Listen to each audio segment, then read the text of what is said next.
Bismillahirrahmanirrahim. Kıymetli basın mensupları ve sesimizin ulaştığı değerli vatandaşlarımız, hepinizi sevgi, saygı, muhabbetle selamlıyorum. Evet, iç gündeme dair Diyarbakır'ın sorunlarını konuşacağız. Ancak her zaman olduğu gibi bizim tüm toplantılarımızda, tüm çalışmalarımızda asıl gündemimiz halen Gazze'dir. Gazze'de yaşanan soykırımdır. Gazze'de yaşanan insanlık dramıdır.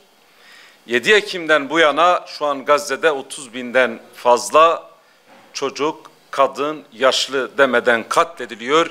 70 binden fazla oradaki kardeşlerimiz yaralandı ve halen bu soykırım devam ediyor. Şu an maalesef Gazze'deki çoğu kardeşlerimiz işte refah sınır kapısına sıkıştırılmış ve çoğu da açlıktan hayatını kaybetti. Açlıktan şehit oldular. Bir görüntüde elimde, işte bu görüntüde gördüğünüz genç kız, 17 yaşında bir genç kız açlıktan dolayı şehit oldu, hayatını kaybetti. Bu fotoğraf tüm İslam ümmetinin, tüm insanlığın, tüm dünyanın utanç vesilesidir, utanç vesikasıdır. Bu da tarihe böyle geçsin diyoruz. Ama biz hiçbir zaman, hiçbir şekilde Filistin'deki bu soykırıma karşı duyarsız kalmayacağız ve her zaman gündemde tutmaya devam edeceğiz. İnşallah umuyoruz ki bir gün Filistin özgür olacak ve oradaki Siyonistlerin tek bir kalıntısı da kalmayacaktır. Evet kıymetli basın mensupları, Diyarbakır Büyükşehir Belediye Başkan adayı olarak bugün Diyarbakır'ın birkaç sorununa değinmek istiyorum. Evet, Diyarbakır önemli bir şehir, kadim bir şehirdir. Batıda İstanbul'un değeri, konumu neyse doğuda da Diyarbakır o mesafededir. Diyarbakır şehrimiz sadece Diyarbakır'a hitap etmiyor. Diyarbakır bir bölgeye hitap eden bir kadim şehirdir. Diyarbakır Batman'ından, Bingöl'ünden, Mardin'inden, Şırnak'ına, hatta Irak ülkesine kadar birçok bölgeye hitap eden kadim bir şehirdir. Ancak gelin görün ki Diyarbakır hak ettiği değeri bulmamıştır. Diyarbakır'ın böyle anılınca sadece karpuzdan bahsediliyor. İşte Diyarbakır'ın ciğerinden bahsediliyor. Burada şunu da söyleyelim. Diyarbakır karpuzdan, ciğerden ibaret değildir. Diyarbakır kadim bir memlekettir. Diyarbakır 639'da İslam'la tanışan ve o gündür bugündür İslam'ın sancaktarlığını yapan güzel, kadim bir memlekettir. Diyarbakır peygamberleri bağrına basan, bağrında barındıran peygamberler şehridir. Mekke, Medine'den sonra en çok sahabelerin uğradığı sahabeler şehridir. Diyarbakır İslam dünyasında 5. Harem-i Şerif bulunan, Ulu Cami'yi bulunduran, barındıran kadim, güzel bir memlekettir. Bu vesileyle Diyarbakır'ımızın asli değerini de unutmamak lazım. Asıl değerleri de ıskalanmaması gerekiyor. Bunu da dile getirelim. Yani sadece karpuz ve ciğer şehri değil, bununla birlikte kadim bir şehirdir. İnşallah memleketimizin asli değerlerine ulaşması için de çalışmalarımızı, gayretlerimizi sürdüreceğiz.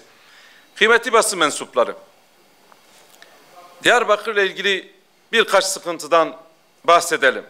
Mesela Diyarbakır'ın şehir hastanesi ile ilgili bundan 10 yıl önce, 10 yıla yakın bir süredir şehir hastanesi yapılıyor diye bir karar alındı. Ancak bu geçen süre içerisinde, hatta şu an o şehir hastanesinin üzerinden geçen bu süre içerisinde tadilata girmesi gerekiyordu. Çünkü 7 yıldır bir hizmet vermiş ve tadilata girmesi gerekiyordu. Peki soruyorum size, şu an Diyarbakır'da şehir hastanesi var mı? Evet, Diyarbakır'da halen şehir hastanesi yok. Tadilata olması gereken hastanemiz maalesef yok. Bundan kaç yıl önce karar alındı, 1500 yataklı bir hastane yapılması gerekiyordu. Ancak hastane ortada yok. Peki bu vatandaşlarımız nerede tedavi oluyor? Sadece Diyarbakırlı vatandaşlarımız değil, bölgeden de oraya gelen vatandaşımız nerede tedavi oluyor? Bu bir sıkıntı kardeşlerim. Ancak bundan Diyarbakır'dan 150 kilometre uzaklıkta olan Elazığ şehrimizde şehir hastanesi 2018'de yapıldı.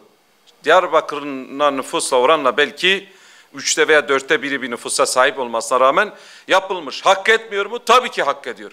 Yozgat'ta aynı şekilde 500 bin nüfusa yakın bir nüfusu var. Orada da 2017'de de bir şehir hastanesi yapılmış. Ancak Diyarbakır'da şehir hastanemiz halen yok. Bu konuda ciddi bir sağlık sorunu var. Vatandaşımız halk sağlığı konusunda ciddi sorunlar yaşıyor. Bunu da dile getirelim. Bununla birlikte ulaşımla ilgili ciddi problemler var. Mesela Diyarbakır'da şu an işte tramvayın olması gerekiyordu, trambüsün olması gerekiyordu, işte metronun olması gerekiyordu. Ancak bunlardan şu an hangisi var? Hiçbiri yok. Daha önce işte tramvayın projesi bitti dendi, ete kemiğe büründü dendi, güzergahları çizildi, animasyonları bize izletildi.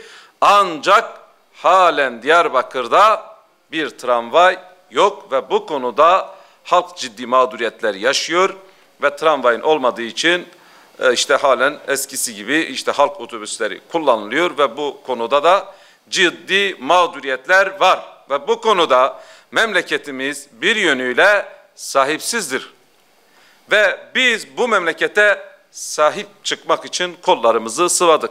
Otoban gelmiş, Şanlıurfa'da durmuş. Ancak Diyarbakır'a gelmemiş. Bu konuda Diyarbakır yetkililerinin ve inşallah biz bu konuda Diyarbakır'ımıza sahip çıkmak için yola çıktık ve Diyarbakır'ımızın hak ettiği değeri bulması için çalışmalarımızı sürdüreceğiz. Hiç kimseyi kutuplaştırmadan, hakaret etmeden, ötekileştirmeden bizim belediyeciliğimizde hizmet odaklı çalışmalar yapacağız. Bu kardeşlerimiz nasıl, bu vatandaşlarımız nasıl hizmete ulaşacak? Biz bu konuda kafa yoracağız. Yani siyasi söylemlere, Diyarbakır'ımıza hizmetlerin kurban gidilmesine müsaade etmeyeceğiz. Bunu da dile getirmiş olalım. Evet, Diyarbakır'ımızın bir diğer sorunu işsizlik problemi. Mevsimlik tarım işçileri işte Diyarbakır'ımızın Çınar'ından 1000 kilometre uzaklıkta başka illerde başkalarının kapılarında ekmeklerini aramak zorunda kalıyorlar. Yani bugün Diyarbakır'la ilgili yapılan Kalkınma Ajansı'nın verdiği 2022 raporlara göre bir derecelendirme yapılmış. 1. kademe, 2. kademe, 3, 5 ve 6. kademeye göre bir derecelendirme yapılmış. Hatta haritası da bende olması gerekiyor. O haritaya göre bir ilçelerin gelişmişlik durumuna göre bir derecelendirme yapılmış. Ve bakın ülkelerin işte ilimizin, ilçelerinin gelişmişlik durumuna bakıldığı zaman maalesef 1. kademede Diyarbakır'ın ilçesi yok. 67 ilçe var ama Diyarbakır'ın hiçbir ilçesi gelişmişlik, kalkınmışlık konusunda sosyoekonomik durumuna göre 1. kademede yok. Peki nasıl? En son kademe olan 6. kademede, bu gösterdiğim harita aslında bir yönüyle 6. kademede Diyarbakır'ın kaç ilçesi var? Diyarbakır'ın tam 10 ilçesi 6. kademede yer alıyor. Gelişmişlik sıralamasında 6. kademede yer alıyor. Bu da Diyarbakır'ımızın hak ettiği bir durum değildir. Ve bu yönüyle gençlerimiz burada Diyarbakır'da istihdam sağlanmadığından dolayı 1000 kilometre uzaklıkta işte başkalarının kapısında ekmeklerini aramak zorunda kalıyorlar. Bakın burada da mevsimlik işçileri ziyaret ettiğimiz işte kömür üreticileri bu Çınar'ın köylerinden gelip ta Kırıkkale'ye gelmişler ve burada ekmeğini arıyorlar. Peki nerede kalıyorlar? dağlık bir alanda çocukları eğitimden uzak, işte hijyenik sorunları var, sağlık sorunları var, sağlığa rahat bir şekilde ulaşamıyorlar. Orada bu vesileyle helal ekmeğini peşindedirler ve helal ekmek kazanmak için çalışıyorlar. Allah'ın izniyle diyoruz ki Hüdapar Belediyeciliği istihdam odaklı bir çalışmalar yapacak ve bu kardeşlerimiz başkasının kapısında ekmek aramayacak, kendi kapılarının, kendi evlerinin önünde ekmeklerini kazanacaklar. Bakın, bu mevsimlik işçiler eğer kendi memleketinde çalışsalardı, bugün orada dağda kalmazlardı, o ovalarda kalmazlardı, o çadırlarda, hatta çadır bile yoktu. İşte yere yataklarını seriyorlar, belki o şekil gecelerini geçiriyorlar. Eğer evlerine yakın çalışsalardı, gecelerini evine giderlerdi ve çocukları da rahat bir şekilde, sağlıklı bir şekilde eğitimlerini alırlardı diyordu. Bu da Diyarbakır'ımızdaki, özellikle doğudaki işsizlik oranı, Türkiye'deki işsizlik oranının neredeyse 2 katı. Bu da diyoruz ki Diyarbakır'ın kaderi değil, bugün GAP projesi bile bitseydi bu sorun olmayacaktı. Evet, bu sorunlar varken aynı şekilde bir israf da söz konusu. Mesela bugün Diyarbakır'da geziyoruz, dolaşıyoruz, mahalleleri ziyaret ediyoruz, vatandaşlarımıza dokunuyoruz. Bugün Diyarbakır'ın Bağlar ilçesinde Jiyan Sent Pazarı denen bir kadın pazarı, kadınların işte satış yaptığı, kadınlara ait bir pazar var. Ancak bu sent pazarında, kadın sent pazarında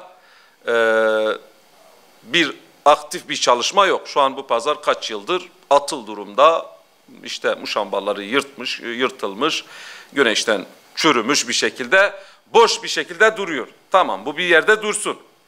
Ancak bundan 1-2 kilometre uzaklıkta tekrardan bir Bağlar Sent Pazarı yapılmış. Peki bu pazar harıl harıl çalışıyor mu? Aktif bir şekilde işlev görüyor mu diye size sorsam, hayır. O da atıl durumda. Onun da kepenkleri böyle dağılmış bir şekilde bekliyor. Bu ücretler ya da bu pazarlar için harcamalar kimlerin cebinden çıkıyor? Belediyeye ait imkanlar burada maalesef israf ediliyor. Aynı şekilde Kulp'ta bundan kaç yıl önce bir otogar yapıldı. Hiç kullanılmadan başka bir yerde tekrardan bir otogar yapıldı. Demek ki zamanında mühendislere tanışılmamış, zemin etüdü yapılmamış, çökmeler olmuş sebebiyle başka bir yerde yapılmak zorunda kaldı. Biz diyoruz ki bu israfa dur diyeceğiz. Kesinlikle buna müsaade edilmemelidir. Vatandaşın, belediyenin malı yetim malı gibi korunmalıdır. Hiçbir şekilde buna iltimas geçilmemelidir diyoruz. Bu da ayrı bir sorundur. İnşallah Hüdapar'ın belediyeciliğinde rüşvet çarklarına çomak sokacağız ve bunların hiçbirine de müsaade etmeyeceğiz. Değerli basın mensupları, Diyarbakır'ın sorunları tabii çok. İlçelerimizin çok sorunları var. Orada görüntüleriyle beraber bende var. Yol sorunu var. Yollar köstebek olmuş. 30 köyü birbirine bağlayan, özellikle Bismil'deki bir yolla ilgili ciddi problem var. Aynı şekilde Çınar ilçemize gittik. Çiftçilerimizin problemleri var. Özellikle şeker pancarı ile ilgili bir önceki yılda verilen kotayla yeni kota haber verilmeden çiftçilere düşürülmüş ve çiftçiler de işte tarım alanı icar almışlar, yani kiralamışlar. Ancak kota düşürülünce bu da ciddi bir mağduriyete sebep olmuş.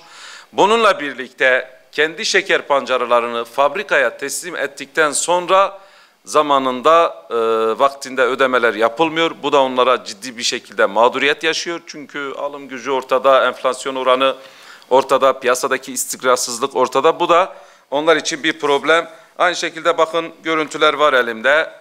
İlçelerimizi gezdiğimiz zaman mahallelerden çöplükler var. Özellikle bunu kısa ve öz söyleyeyim. Hüdapar'ın belediyeciliğinde böyle bir görüntü olmayacaktır diyebiliriz. Bakın aynı şekilde köstebek halini almış Bismilli 30'a yakın köyle birbirine bağlayan yolun durumu. Aynı şekilde tarihi bir yer olan bir çeşmenin önünde çöplük, pislik birikmiş. Bu da memleketimiz için kabul edilecek bir durum değildir. Ve buna benzer çok Diyarbakır'ımızın sorunları var. İnşallah biz Hüdapar ve tüm teşkilatlarımızla birlikte kolları sıvadık ve vatandaşımıza da çağrımız şudur. Gönül rahatlığıyla bu sefer Hüdapar diyelim. İnşallah memleketimize huzuru, güveni, kardeşliği birlikte kuralım ve birlikte Diyarbakır'ımızı yönetelim, idare edelim diyoruz. Ve bu vesileyle tüm basınımız kardeşlerimize de size de ayrıca teşekkür ediyorum. Sağ olun, var olun.